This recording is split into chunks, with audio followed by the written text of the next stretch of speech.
योगस्य प्रथमं द्वारम् योगस्य प्रथमं द्वारं वाम विरोधः जिह्वेन्द्रिయం యొక్క నిగ్రహమునే యోగమునకు ప్రథమ ద్వారంగా పేర్కొన్నది గీత. The first opening to yoga is control of tongue representing taste and speech. జిహ్వేంద్రియమును నిగ్రహించక దైవత్వమును పొందటం, యోగద్వారంలో ప్రవేశించటం అసాధ్యము అని శాసించినది గీత. Gita has declared that without controlling tongue, it is impossible to enter the mansion of yoga and to follow the path of devotion.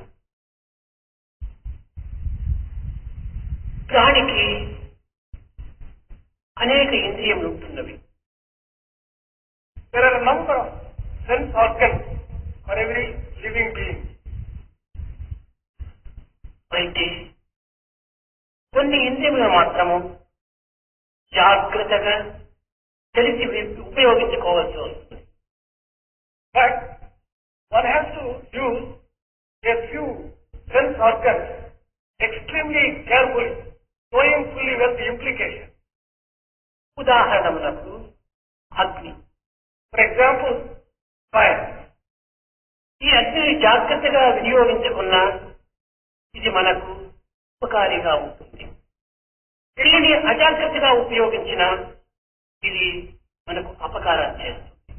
If we use fire a little carefully, with certain amount of awareness, it would be useful. Otherwise, it would be harmful. ఒక కత్తి లేక విద్యుత్ శక్తి ఈ రెండు ఉంటున్నవి. Take for example a knife or electricity. వీటిని తెలుసుకుని ఉపయోగించిన మనకు ఉపకారాలుగా ఉంటాయి. If we know their use and use them properly, then they would be helpful to us. వీటిని తెలియక ఉపయోగించిన ఇవి మనకు అపకారిగా మారుతుంది. If we do not use them properly, they will become harmful. అపకారమునకు ఉపకారమునకు, వేలుకు కీడుకు మన యొక్క జాగ్రత్త అజాగ్రత్తలే దీనికి మూల కారణం. For making it useful or harmful, it is our awareness and our care which would be very useful, very important. కనుకనే తెలిసి మెలగవలను తెలివితోడా అని ఇంద్రియముల యొక్క శక్తిని అతి ప్రధానముగా బోధిస్తూ వచ్చింది వేదాంతం. Vedanta has been teaching that you should know the uses of the sense organs and use them carefully. మానవునికి ఉండినటువంటి యొక్క ఇంద్రియములలో ఒక్కొక్క ఇంద్రియము ఒక్కొక్క శక్తిని మాత్రమే కూడి ఉంటున్నది. Of the sense organs given to man, each particular sense organ has one particular use. అయితే జిహ్వ రెండు విధములైనటువంటి శక్తులతో చేరి ఉంటున్నది. But tongue as a sense organ is endowed with two powers. ఒకటి మాట్లాడటం, రెండవది రుచి చూడటం. One is the power of speech, the second is the power of taste. కనుకనే ఈ జిహ్వను అతి జాగ్రత్తగా మనం ఉపయోగించుకోవాలని గీతా శాస్త్రం చెప్పాడు. Gita Shastra, the Lord of Gita, has therefore cautioned us that we should be very careful while using tongue.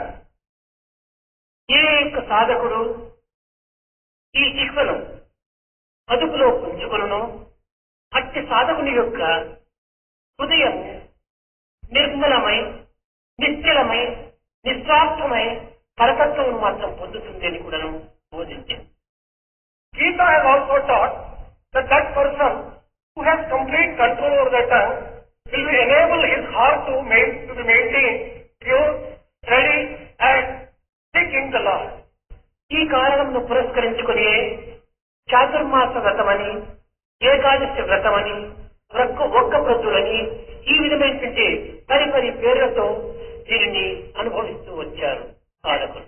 In this context, sadhakas have been observing a number of vratas, chaturmasa vrata, ekadasi vrata, etc. చాతుర్మాసం అనగా వర్షాకాలంలో గురు పూర్ణిమ నుండి తిరిగి 4 నెలలు ఆహారమును అదుపులో ఉంచుకోవటం, మౌనమును వహించటం, ఈ కారణముల చేత చిక్కును అదుపులో ఉంచుకున్నటకు తగిన మార్గమును చూసుకుంటూ వచ్చారు. The observance of chaturmasa vrata, it refers to observing silence and having a particular type of diet and control over the diet commencing from Guru Purnima for about 4 months. ఉపవాస వ్రతములు కూడాను ఈ విధమైనటువంటి కారణములతో ఏర్పడినటువంటివి. Fasting also has been prescribed for these very reasons. ఇది దేహరీతిగా ఆరోగ్యమును, మానసిక రీతిగా ఆనందమును కూడాను చేకూరుస్తుంది. Physically and bodily, this gives health, and mentally it gives joy and bliss. అమితాహారము సాధకులకు చాలా ప్రమాదమని కూడాను బోధించింది. Unlimited and unregulated food is very harmful for sadhaka. This has been declared. అన్ని విధములైనటువంటి యొక్క రుచులతో కూడినటువంటి ఆహారము సాధకుని తమో గుణంలోకి కొనిపోతుంది. A variety of tasty foods is likely to lead a sadhaka to tamo guna. This has been declared. తనకు రుచికరమైనటువంటి ఆహారములు భుజించుతూ దైవ సన్నిధిని, దైవ తత్వమును అనుభవించటకు సాధ్యమవుతుంది అని పలికినంత మాత్రమున ఇది ప్రయోజనం లేదు. If only just simply thinks that enjoying all the tasty food and all the taste of the food, still one will be able to enjoy nearness to God and will be able to please God, is not correct. మొట్టమొదట జిహ్వను అదుపులో ఉంచుకోవాలి. In the very first instance, one has to keep the tongue and control. జిహ్వను అదుపులో ఉంచుకున్నప్పుడు మిగిలినటువంటి ఇంద్రియములన్నీ కూడా తమంతట తామే అదుపులోకి వస్తాయి. If one can control the tongue with effort, the other sense organs come under control automatically. కానీ ఈనాటి సాధన మార్గమునందు అన్ని రకములైనటువంటి సాధనలు ఆచరిస్తున్నారు. కానీ దీనికి ప్రధానమైన మూలాధారమైన నిజమైనటువంటి యొక్క తత్వమును వారు గుర్తించుకోలేక చిక్కును గ్రహించుకోలేకపోతున్నారు.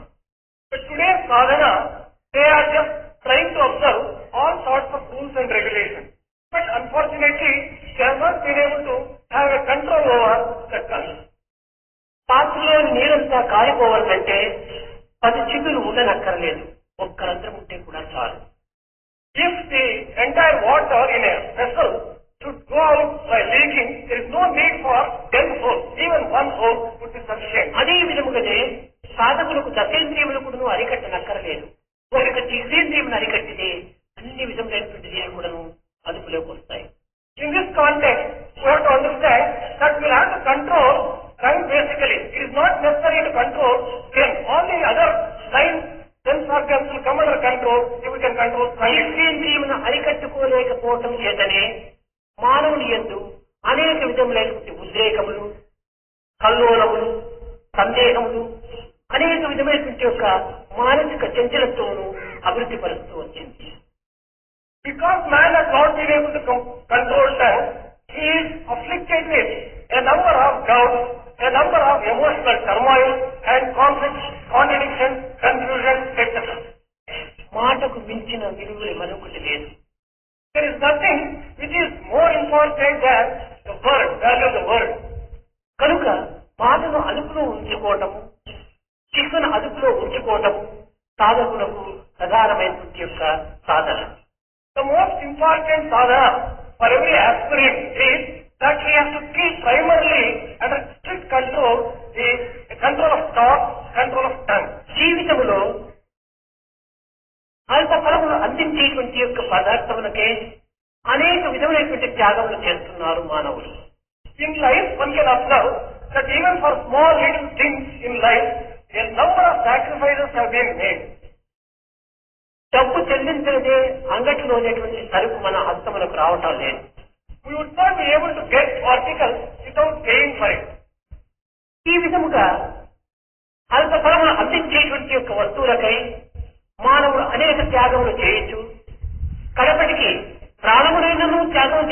సంసిద్ధులవుతుంటాడు. For getting and obtaining and achieving small, petty, useless articles, man sometimes is prepared even to sacrifice his life. అన్నింటికంటే అధికమైనటువంటిది, అన్నింటికంటే ఆధారమైనటువంటిది, అన్నింటికంటే ఆనందమైనటువంటిది ఆత్మలాభం. ఇట్టి ఆత్మలాభములకు త్యాగం చేయుటలో మానవునికి ఒరిగిపోయేటువంటిది ఏమున్నది? The one which is exceedingly important, the one which is the very basis of all other things, is the gain of Atma. Should not a man sacrifice everything for the sake of this? ఒకదానిని మనం త్యాగం చేసినప్పుడే మరొకటి మనకు ప్రాప్తిస్తుంది. Only when we give up or sacrifice one thing, we will be able to get another in its place. బజారులో ఒక కూరగాయలు కొనవాలంటే మన నుంచి డబ్బు పోతేనే అతని నుంచి మన కూరగాయలు వస్తున్నాయి, లభిస్తున్నాయి. In the market, if we want to get vegetables, we have to pay for it. Only when we give money, we get vegetables. మనము ధనమును త్యాగం చేయక ఆ యొక్క కూరగాయలు మనకు లభించడం లేదు. Without offering and sacrificing money, we would not be able to get vegetables. ఒకటి త్యాగం చేయడం వల్లే మరొకటి మనకు ప్రాప్తిస్తుండాలి. By giving one, we are acquiring another. అదే విధముగానే సుగుణములు మానవుని యందు అభివృద్ధి కావాలన్నా దుర్గుణములను త్యాగం చేయాలి. In the same way, if one wants to develop virtues in himself, he has to give up bad qualities. అసమర్థమును త్యాగము చేసినప్పుడే సమర్థము మనలో అభివృద్ధి అవుతుంది. Unless one sacrifices inequality and unequal mindedness, one will not be able to get equal mindedness. దుర్బుద్ధులను మనం త్యాగము చేసినప్పుడే సుబుద్ధులు మనలో చేరుతూ వస్తాయి. Only when we sacrifice bad qualities, we can acquire virtue. అట్టు కాక మనము మనలో ఉండినటువంటి యొక్క దుర్బుద్ధులను, దురాలోచనలను, దుర్గుణములను త్యాగము చేయక సద్బుద్ధులు, సదాలోచనలు, సద్గుణములు మనకు ఏ రీతిగా అలవడతాయి? Without giving up bad thoughts, bad habits, bad qualities, it would not be possible for us to acquire good thoughts, good habits, good behavior. కనుకనే జయదేవుడు జిహ్వే రసజ్ఞి అన్నాడు. రసముతో కూడినటువంటి యొక్క జిహ్వను మనము సరైన అదుపులో ఉంచుకొని దానికి హద్దులో తగినటువంటి మాటల చేత, హద్దుకు మించిన ఆహారం చేత దానిని సంతృప్తి పరిచిన మనకు ఆనందం అనేటువంటిది తరతలా మరకమవుతుంది. Jayadeva has described the tongue as one which enjoys good things. And he has just said that we would be able to just make all the things easy by controlling the tongue. దీనిని మౌనము అని కూడా చెప్తూ వచ్చారు. Another word used for describing this is silence.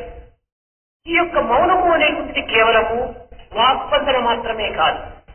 Silence doesn't refer to the control of the physical tongue. హృదయ సంబంధమైనటువంటి తలపులు కూడా మనలో ఆవిర్భవించరాదు. We should not get thoughts also. కనుక ఇట్టి హృదయ సంబంధమైనటువంటి భావములు ఆవిర్భవించకుండా ఉండే నిమిత్తమై మనం కొంత ఆహారమును అదుపులో ఉంచుకోవాలి. If we want to have control over the generation of thoughts in our mind, we should have some control over the food that we take. ఇంట్లో కోరినటువంటి పదార్థములంతా కూడా మనం దానికి అందించరాదు. We should not go on feeding the tongue with whatever it desires. ఇక్కడే ఆత్మ అనాత్మ, నిత్య అనిత్య అనేటువంటి విషయ పరిశీలన చేసేటువంటి వివేకాన్ని మనం అభివృద్ధి పరచుకోవాలి. దీనినే బుద్ధి యోగము అన్నారు. We have to develop Buddhi Yoga, the yoga of intelligence and discrimination to find out which is permanent, which is impermanent, which is sentient and which is insentient. నిత్యానిత్య పరిశీలన సత్వంతో కూడినటువంటి వివేకమే బుద్ధి యోగం. Discrimination, which distinguishes the permanent from the impermanent, is to be described as the yoga of intelligence. ఈ ఆహారము సాత్వికమా లేక రాజసికమా తామసికమా అనేటువంటి విచారాన్ని మనం చేయాలి. We have to inquire into and find out whether the food that we take relates to sattvic food, rajasic food or tamasic food. నేను భుజించేటువంటి ఆహారము మితముగా ఉన్నదా లేదా అనేటువంటి విచారణ కూడాను మనం చేయాలి. The food that I take, is it quality wise good and tasty, but we have to inquire. ఈ విధమైనటువంటి ఆహారమును తెలిసి విచారణ కలిపి మనం భుజించినప్పుడు మానవునికి సంభవించేటువంటి కొన్ని దూషణ భూషణ యొక్క ప్రభావములు అతనిలో ఏమాత్రం కూడాను చెలింప చేయకుండా ఉంటాయి. If one were to inquire into this kind of way using discrimination, if one takes food judiciously, he would not be affected by censure and praise. అట్లు విచారణ చేయక కేవలం ఆకలి తీరకనే ప్రధానమైన లక్ష్యంలో ఉంచుకొని దీనికి రుచియే ప్రధానమైనటువంటి తత్వంలో మనం అనుభవించడం చేత మన యొక్క రాగద్వేషములను మనము అదుపులో పెట్టుకోలేకపోతున్నాం. Indiscriminately we go on taking food without looking into whether it is desirable or undesirable, only to satisfy hunger and taste. We would not be able to have control over our attachment. ఎవరైనా మనల్ని పరిహసించిరా లేక దూషించిరా నిందలు పలికిరా ఒక్క నిమిషంలో మనం కృంగిపోతున్నాం. We think just like that, if anyone were to criticize us, comment adversely against us, or censure, నిండు మనిషి car మనిషిగా రూపొందిపోతున్నాడు. a man who is so very happy, he shrinks like that once he hears. ప్రపంచమే అతనికి శూన్యంగా కనిపిస్తుంది. The entire world becomes almost a nullity when he is criticized. విచారణతోనే తల వంచుకుంటాడు. He becomes grief-stricken the moment that he hears censure. జీవితమే వ్యర్థమని భావిస్తాడు. He feels that life is meaningless. కారణం ఏమిటి? What is the reason? ఈ బలహీనత కంటే కారణము ఈ ఆహారమే. The most important reason for all this weakness is the type of food that he takes. ఇంకెవరైనా మనల్ని వర్ణించరా లేక అనేక విధములుగా మనం పొగడిదరా దీనితో మానవుడు ఉప్పొంగిపోతాడు. If anyone were to praise us, appreciate us, then we start gloating. ఇంకా అతన్ని పట్టడానికి పక్కములు కూడా చాలా. It becomes almost impossible to hold him.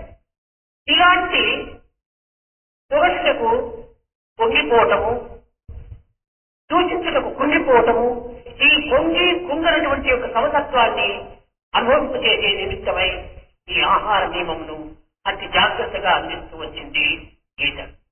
Gita has been emphasizing the need for extreme care in taking proper food, good food, correct food, keeping in view the need for maintaining equanimity, not to get elated when praise is showered, not to get shrunk when censure is.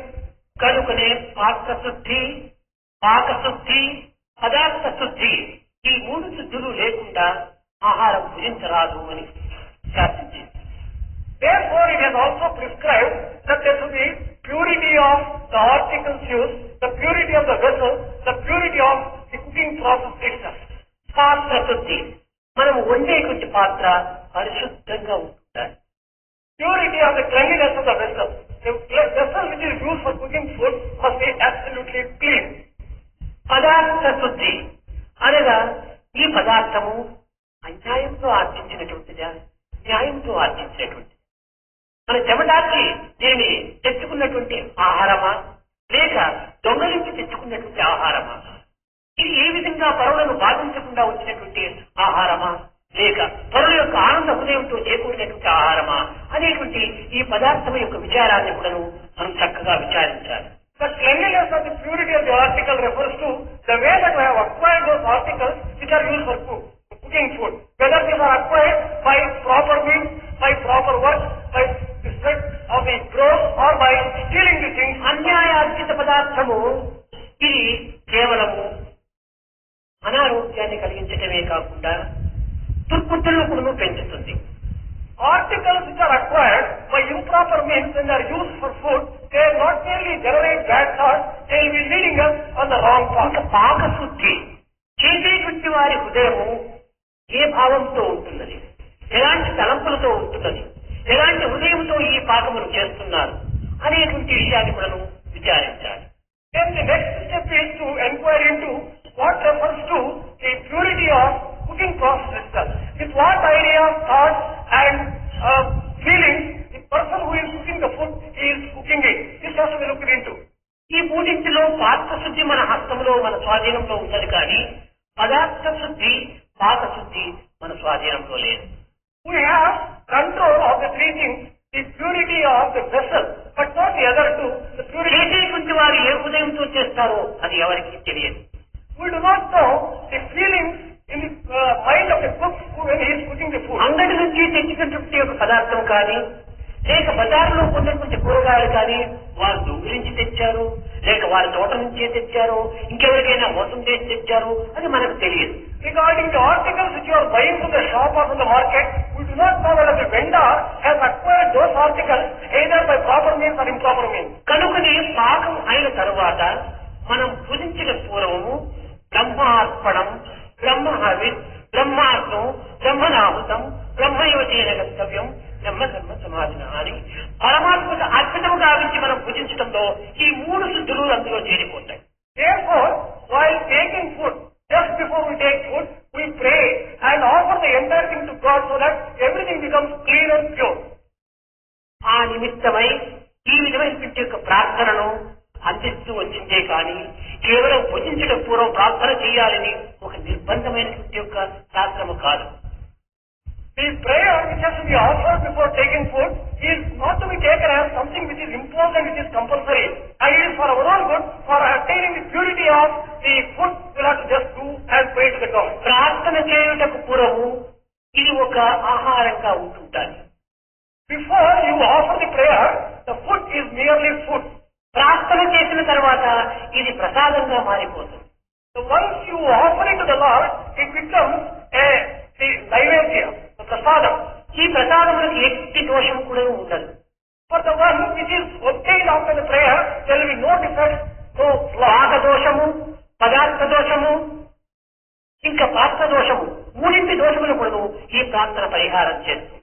The prayer removes all the flaws and the defects of the vessel and the articles and the cooking process. కనుకనే గీతలో ప్రధానంగా సాత్విక ఆహారము, మితాహారము అత్యవసరమని, చిక్కును అరికట్టుకోవటము ప్రధానమైనటువంటి సాధనని కూడాను ప్రబోధించింది. Therefore, in the Gita it has been explained that having a control over the tongue and having sattvic food and in a limited quantity is very essential. ఇది ఆహారమునందు ఇది సరైనటువంటి రీతిగా మనకు గోచరిస్తుంది. కానీ రెండవ శక్తి అయినటువంటి మాట. So far as food goes, I think we feel convinced. The second aspect is talk. ఈ మాటల చేత మనస్సుని మార్పు చేస్తుంది. Talk will have its own impact on the entire mind and mental process.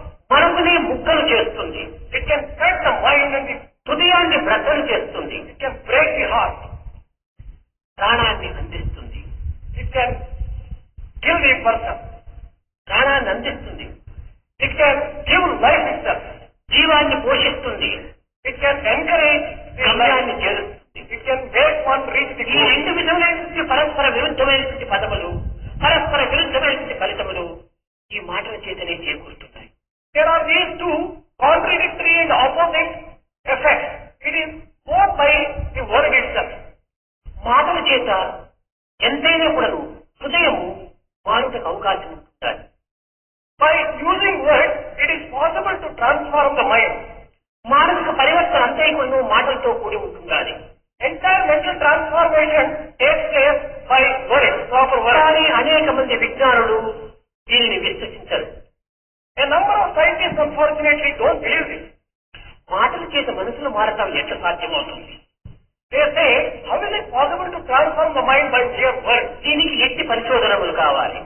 What is the experiment that has to be conducted for this? పరిశోధన లేనటువంటి పదార్థం యొక్క సత్యత్వాన్ని నిరూపించడం అసాధ్యం కదా. It is impossible to prove anything without experimenting it, isn't it? మానసిక పరివర్తన కంటికి కనిపించేటువంటిది కాదు. The transformation of the mind cannot be seen by the eye. ఇది కేవలం వినిపించేటువంటిది మాత్రమే. It can be only heard. ఇది వినిపించేటువంటిదంతా కూడా ఒక ఇంద్రియముల ద్వారానే.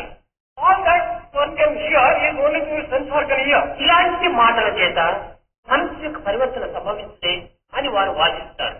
They argue that by mere words, it is not possible to bring about any transformation of the mind. ఒకనొక గురువు అనేక మంది విద్యార్థులను చేర్చుకొని వారికి వేదాంత ప్రబోధ తెలుపుతూ వచ్చాడు. One preceptor, teacher, he got to him a number of students and he was teaching Veda.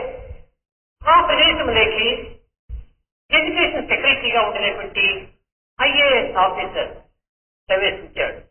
To that particular place, an IAS officer who happened to be an education secretary entered there. ఈ గురువు ఆ శిష్యులకు గంటల కొలది బోధిస్తూ వచ్చాడు. This teacher was teaching continuously over number of ఈ hours. IAS ఆఫీసర్కి హెడేక్ వచ్చింది, తలనొప్పి వచ్చింది. This IAS officer developed headache. Sir, చిన్న పిల్లలకు మీరు ఇన్ని విధములుగా ఇంతకాలం బోధిస్తూ వస్తే వారికి ఏం ప్రయోజనము? ఏదో కొన్ని వాక్యములు చెప్పి వారిని జ్ఞాపకం ఉంచుకొని దాన్ని ఆచరణలో పెట్టడం అంటాం సాధ్యం. కానీ అనవసరంగా ఈ మాటల చేత వారిని బాధించటము, శారీరకమైన శ్రమలు అందించటము మంచిది కాదన్నాడు. The IAS officer told the teacher, "Sir, these are small children.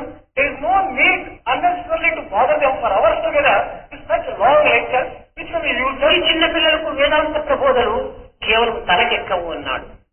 Such scriptural truths, Vedanta Prabhava, could not be easily understood and grasped by these small students." అయ్యా, లేత వయస్సునే ఈ పిల్లలకు యొక్క మనస్సును పవిత్రమైనటువంటి భావముల చేత, నిర్మలమైనటువంటి నిస్వార్థమైనటువంటి తలంపుల చేత మానసిక పరివర్తన కల్పించటము అత్యవసరమన్నాడు గురువు.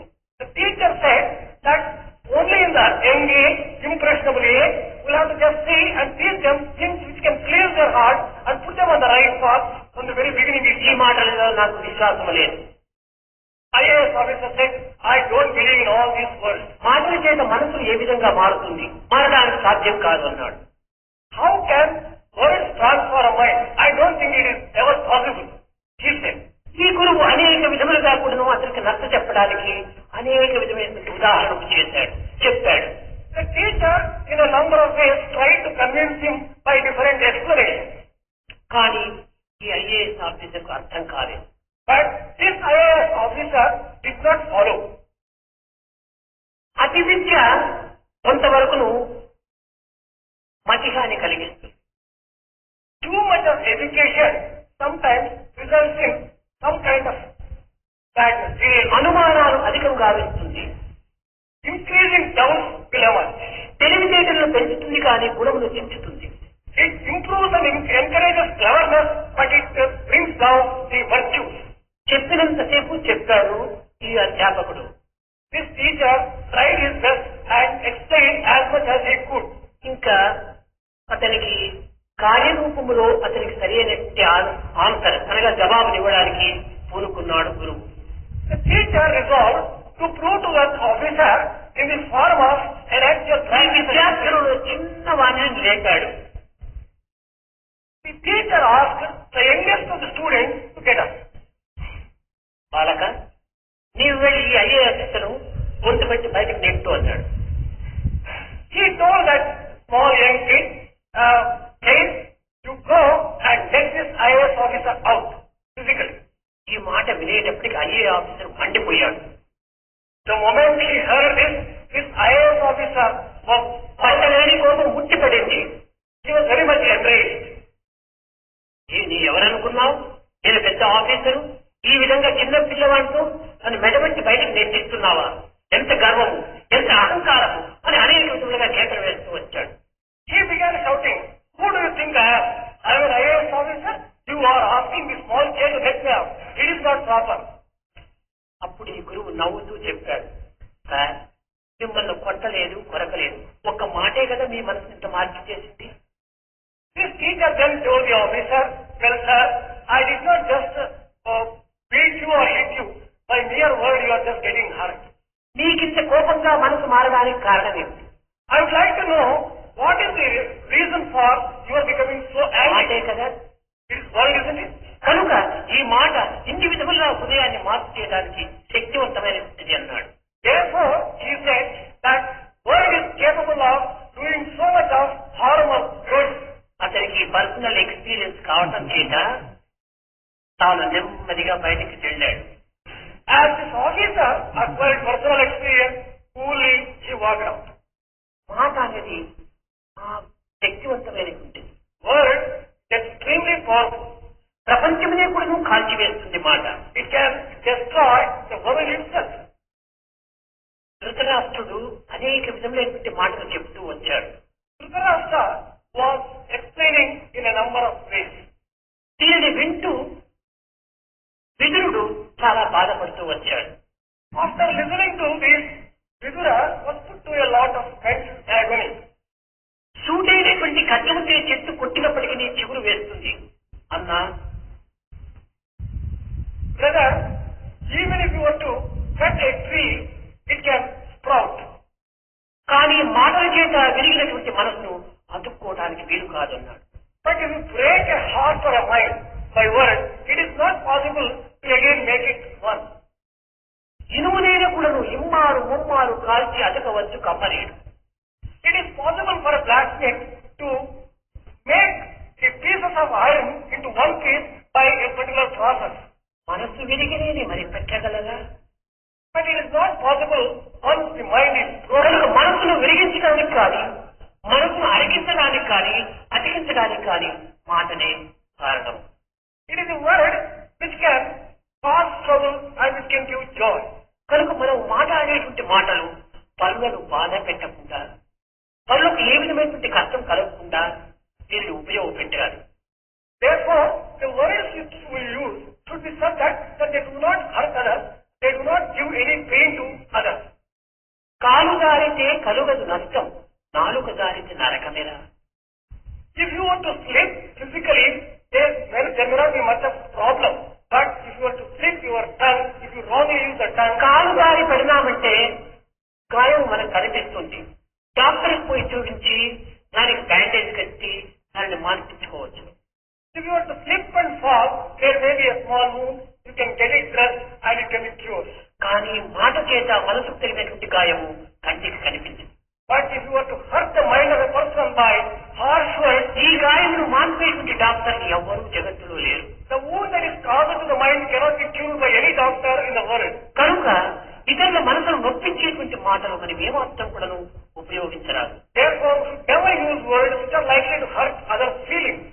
ఏనాడైనా ఏనాటికైనా మన మాటే మనకు ఒక బ్రహ్మాస్త్రంగా వెనుక తిరుగుతుంది. Someday or the other, the words which you have used may come back to us. కనుక నీ మంచి మాటలు ఉపయోగించుకో. Therefore, use always sweet and good words. సత్యం సత్యం హితం త్వాం పరమమోదామి ఆవర్ణయే దామోదర అక్షరాన్ని గోవింద దామోదర మాధవేతి అన్నాడు. It has been just said over time, you like sweet things. You better repeat. ఏ దేవుడు చెప్పాడు? ఓ నాలుక, రసమెరిగినటువంటి నాలుక, సత్యమెరిగినటువంటి నాలుక, పవిత్రమైనటువంటి నాలుక, త్యాగస్వరూపుడైనటువంటి నాలుక, గౌరవ మర్యాదలను కాపాడుకునేటువంటి నాలుక, నీవు నిరంతరం గోవింద దామోదర మాధవ్ అనేటువంటి నామాన్ని స్మరించమని చెప్పాడు. Over time, you know what sacrifice means. You are very embodiment of sacrifice, honor, and you are a very sacred thing. You will have to just use yourself only for singing the name of the Lord, Narayana. ఈ స్వార్థపరమైనటువంటి స్వార్థరహితమైనటువంటి నాలుక, త్యాగపరమైనటువంటి నాలుక అని మనం ఏ రీతిగా చెప్పగలం? How can we say that this tongue knows how to sacrifice and it is absolutely selfless? నిత్య జీవితంలో మనకు చక్కగా గోచరమవుతుండాలి. We experience this in every day-to-day life. ఏదైనా మధురమైనటువంటి పదార్థం నాలుక పైన పెట్టినప్పుడు ఆహా ఈ పదార్థం చాలా మధురంగా ఉంటుండాలి అని తాను అనుభవించకుండా జఠరమును కంపిస్తుండాలి. For example, when you give some sweet thing to the tongue, it tastes and it just says that it's so sweet that let me pass it on to the stomach. లేక ఇది మధురం కాక మరొక రుచిగా విరుద్ధమైనటువంటి రుచిగా ఉన్నప్పుడు ఇది కేవలం ఇది ఎక్కువ ప్రయోజనం కాదని పూజలు కనిపిస్తుంది, వెనుక నెట్టివేస్తుంది. If it is not sweet, suppose it is bitter, it wouldn't pass it on to the stomach. It would spit it out. మంచి కానీ చెడ్డ కానీ నాలుగు ఏమాత్రం కూడా అనుభవించదు. Good or bad, sweet or otherwise, it doesn't itself enjoy completely. గౌరవ మర్యాదలతో బ్రతికేటువంటిది నాలుక. Tongue lives on honor and with honor. ఎంతకాలము మన జీవిత పర్యంతం కూడాను నాలుగు అనేక విధమైనటువంటి పనులు చేస్తున్నాయి. ఒక్కనాడైనా తన ద్వారము దాటి తన ఇల్లు దాటి బయటికి ఏమైనా వస్తుందా? The tongue knows its limits so well. It lives for any number of years inside the body. Does it come out of the mouth even once? నాలుగు ఎన్ని మాటలు మాట్లాడినా లోపలే ఉంది కానీ బయటకి ఏమైనా వస్తుందా? దానికి ఏమాత్రం అంగీకరించదు. Whatever work it does, it does by remaining inside the mouth and it doesn't come out. ఇదే విధంగానే తాను ఓపికతో ఉండేటువంటిది. ఎలాంటి కష్టములైనా, ఎలాంటి బాధలైనా, ఎలాంటి దుఃఖములైనా ఆ యొక్క సమాజములో సహించుకొని భరించుకొని తన జీవితాన్ని ప్రశాంతమైనటువంటి రక్షణ కింద కాపాడుకుంటూ ఉంది. Another feature of the tongue is it has extraordinary furtherance. Whatever the difficulties, problems and other troubles, it lives within itself without exceeding its own limits, and it will always observe furtherance and ఎంతమంది దుష్టుల మధ్య, దుర్మార్గుల మధ్య ఉండినప్పటికీ వారితో ఏమాత్రం కూడా సంబంధం లేకుండా అతి జాగ్రత్తగా పెరుగుతూ ఉంది. It lives in the midst of very harmful people, but still very carefully, with a lot of skill it conducts itself. It doesn't get. నాలుకకు చుట్టూ 36 కట్టముల వలె ఉండేటువంటి దంతములు ఉంటున్నాయి. Very sharp 32 teeth are around the tongue. మీరు ఏ నిమిషంలో ఎట్లు ప్రవర్తించినా కూడాను ఒక్క నిమిషంలో దీన్ని కట్ చేస్తారు. If it is not very skillful, it gets hurt very easily. కానీ ఇలాంటి దుర్మార్గుల మధ్య ఉండినప్పటికీ అతి జాగ్రత్తగా వెలుగుతూ తనకి ఎట్టి ప్రమాదము లేకుండా కూడాను తాను వెలుగుతూ వచ్చింది. Living in the midst of such dreadful people, still without getting itself hurt or harmed, it has been living very well. కనుకని ఈ నాలుక మానవ జీవితమునకు అనేక విధములైనటువంటి యొక్క ఉపదేశములు గావిస్తూ వస్తుంది.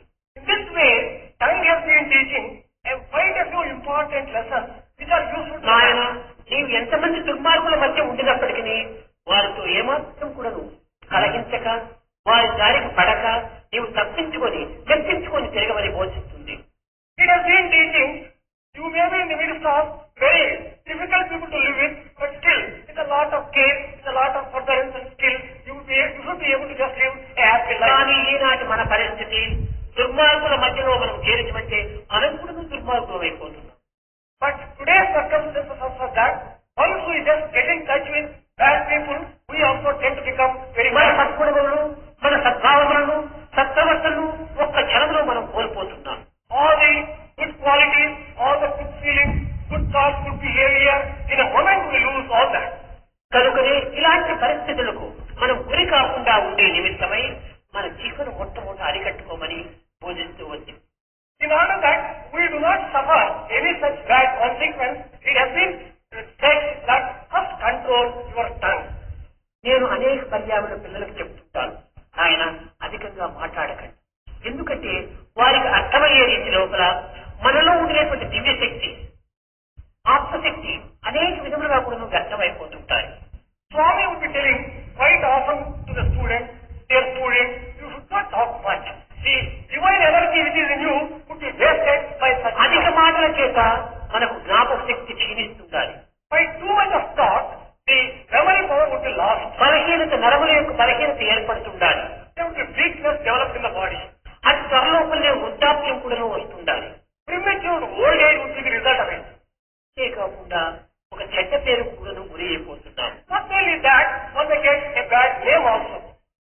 ఒక చిన్న ఉదాహరణ, ఒక రేడియో ఉంటుండాలి. One small example, there is a radio. ఈ రేడియో లోపల ఏదో ఒక న్యూస్ ను మనం స్టార్ట్ చేసి పెట్టాము. Let us just take this example of radio and we have put on, switched on and there is some news. భక్తి గీతములు పాడుతూ ఉండాలని. Some devotional songs are coming. ఒక గంట సేపు ఈ రేడియోను మనం ఉపయోగించడం చేత కరెంటు ఎన్ని యూనిట్లు ఖర్చు అవుతుంటాయి. By using radio, how many units of electricity is consumed? ఖర్చు అవుతుందా లేదా? Is it a fact or not? అదే రీతిగానే మన దేహం ఒక రేడియో వంటిది. Our body may be compared to a radio. మన బుద్ధి స్విచ్ వంటిది. Our intelligence is like switch. మన మనసు అనేటువంటి ఆలోచనలతో కూడినటువంటి పాటల వంటిది. Our mind is, it may be compared to ఈ something like పాటలు song. మాటలతో బయట వేయబడుతున్నాయి. In the form of words, these songs will be coming. ఈ మాటల చేత మనలో ఉండేటువంటి ఆత్మశక్తి అధికంగా వ్యక్తమైపోతుంది. The sacred divine energy in the earth gets wasted by this kind of talk and words. మానవుడు ఈనాడు తెల్లవారి మొదలు రాత్రి నిద్రించేంత వరకు కూడా ఏ మాటలు లేకపోతే తనలో తానైనా మాట్లాడుకుంటూ ఉంటాడు. Right from the dawn to dusk and until he goes to bed, he would be talking, if not loudly, within himself at least he goes ఈ on. రేడియోను వాల్యూమ్ తక్కువ చేశాడు కానీ ఆన్లోనే ఉంటుండాలి మాట్లాడుతున్నాడు. It is something like the volume or sound may be less, but the talk is going on, the radio is on. కనుక మనలో ఉన్నటువంటి energy ఖర్చు అవుతూనే పోతుండాలి. And therefore, the energy which is within us, అసలు ఉద్యోగం రావడానికి ఇదే మూల కారణం. the most important reason for old age is this. మాటలు మాటలు. మానవుని యొక్క దివ్యత్వమైనటువంటిది మౌనమనేటువంటి శక్తితో అభివృద్ధిపరచుకోవాలి కానీ మాటల చేత క్షీణింపు చేసుకోరాదు. Talk and too much talk. By such talk, it is no good. You will have to develop silence, and through silence, అధికంగా మాట్లాడుతూ రావడం చేత ఆకలి కూడా అధికమవుతుంది. too much of talk leads to hunger. ఆకలి అధికమైనప్పుడు మరింత ఆహారం భుజిస్తాడు. When he feels hungry, he takes more food. ఆహారం అధికమయ్యే కొద్దీ ఇంకా మిగిలినటువంటి భావాలు అధికమైపోతుంటాయి. On account of excess food, his feelings and thoughts would also continue. ఈ ఇంద్రియమును నిగ్రహించుకోవడానికి సాధ్యం కాదు. ఇంకా Controlling of the senses becomes impossible. బాగా చక్కని గుడ్డలు పెట్టి పెంచినటువంటి గుర్రాన్ని ఊరికి ఒక దగ్గర కట్టివేస్తే అది మదమెక్కి అన్ని విధములు కూడా దుర్మార్గంలో ప్రవేశిస్తుంది. A horse which has been given very rich food, if you were to just tie it to a fence, it would not be keeping quiet, it would start, it would be running. అనేక గుడ్డలు పెట్టి పోషించినటువంటి గుర్రానికి కసరత్తు కూడా ఇవ్వాలి. Once you give rich food to a horse, it is necessary to give some exercise also. అప్పుడే దానికి ఆరోగ్యము, దానికి అహంకారం క్షీణించడము జరుగుతుంది. Proper exercise will give health and also will control అరువులైనటువంటి arrogance. వారు కేవలం ఊరికే భుజి ఇచ్చి కూర్చోవటం చేత మరింత మదము అహంకారము అధికమవుతుంది. Youth, if they merely take food and do not work hard and do not have any exercise, it leads to దీనికి సమాజ సేవను అందించి నిత్య కర్మలు యందు ఒక దృఢ నిశ్చయమైనటువంటి యొక్క మార్గమును అనుభవింపచేసే నిమిత్తమై సాధన అని ఏర్పరుస్తూ వచ్చారు. sadhana has been prescribed in order to see that the food which is taken by the youth is used in the form of service to the society. యువకులు దృఢ నిశ్చయులై ఉండాలి. Youth must be firmly resolved. ఏదో గాలికి అటు ఇటు ఆడేటువంటి యొక్క దీపం వలె ఉంటుండకూడదు. There should not be like flickering like a lamp in the ఆత్మవిశ్వాసాన్ని అభివృద్ధి చేయించుకోవాలి. They should develop self-confidence. ఒక చిన్న ఉదాహరణ, One small example. ఒక చిన్న పిట్ట లేత కొమ్మ పైన వాలుతుంది. One small bird just come and sat on a branch. ఆ కొమ్మ అటు ఇటు ఆడుతుంది. The branch moves. ఆడినంత మాత్రమున ఈ చిన్న పచ్చి కూడా ఏమాత్రము అదరదు బెదరదు. The bird which is on the branch does not get frightened by the movement of the కారణం branch. ఏమిటి? తాను తన రెక్కలపైన ఆధారపడి ఉంది కానీ కొమ్మలపైన ఆధారపడలేదు. The reason is, bird doesn't depend entirely upon the branch itself, but it is dependent upon its wings. It has self-confidence. కానీ ఈనాటి మానవుడు చిన్న సంసారం అనేటువంటి కొమ్మ పైన వారినప్పటికీ ఏ చిన్న కష్టమో ఏ బాధలో ఏ దుఃఖమో వచ్చినప్పటికీ అది మోగేటప్పటికీ వీడు కూడా బాధపడిపోతున్నాడు, వీడు కూడా దానికి గురి అయిపోతున్నాడు. But today's man, he gets ruffled very easily, even if he gets small little difficulties in the ordinary day-to-day life. పచ్చి ఉండినటువంటి ఆత్మవిశ్వాసం కూడా మనిషికి లేకపోతుండాలి. The self-confidence which a bird has, even that a man doesn't seem to have. దీనికి కారణం ఏమిటి? What is the reason for this? ఇది అమిత ఆహారం, The reason is too much of food. తామసిక ఆహారం, Food which is full of stomach రాక్షసిక భావం, and feelings of rajo type. మానవుని యొక్క స్వభావం కనిపించడం లేదు. One is not able to see the real అంటారు, నేను మానవుడై పుట్టినప్పుడు పక్షులు స్వేచ్ఛగా తిరుగుతున్నాయి, మృగములు స్వేచ్ఛగా తిరుగుతున్నాయి, అలాంటప్పుడు మానవుడు ఎందుకు స్వేచ్ఛగా సంచరించరాదు అని ప్రశ్నిస్తారు ఈనాటి యువకులు. The youth of today start questioning, don't we see a lot of freedom given to the birds and the animals, why should we not have? నిజమే, నీవు కూడా స్వేచ్ఛను అనుసరించు, కానీ పక్షులు ఏ స్వేచ్ఛను అనుభవిస్తున్నాయి? పక్షి యొక్క స్వేచ్ఛను అనుభవిస్తున్నాయి. You should also have your own freedom and independence, but you would have the one which is appropriate to man. Birds, for example, are enjoying the freedom which birds should enjoy. మృగము యొక్క స్వేచ్ఛను అనుభవిస్తున్నాయి. Animals are enjoying the freedom which is natural for animals. నీవు కూడా మానవుడు కాబట్టి మానవ స్వేచ్ఛను అనుభవించు, రాక్షస స్వేచ్ఛను అనుభవించరాదు. Because you are man, you can also enjoy the freedom which is appropriate for man. మానవుడని చెప్పుకుంటూ రాక్షసేవను అనిపించుకోవటం, రాక్షస స్వేచ్ఛను అనిపించుకోవటం ఇది విరుద్ధమైనటువంటి. Calling yourself man, but trying to enjoy the freedom of a demon. మానవుడిగా సంచరించు.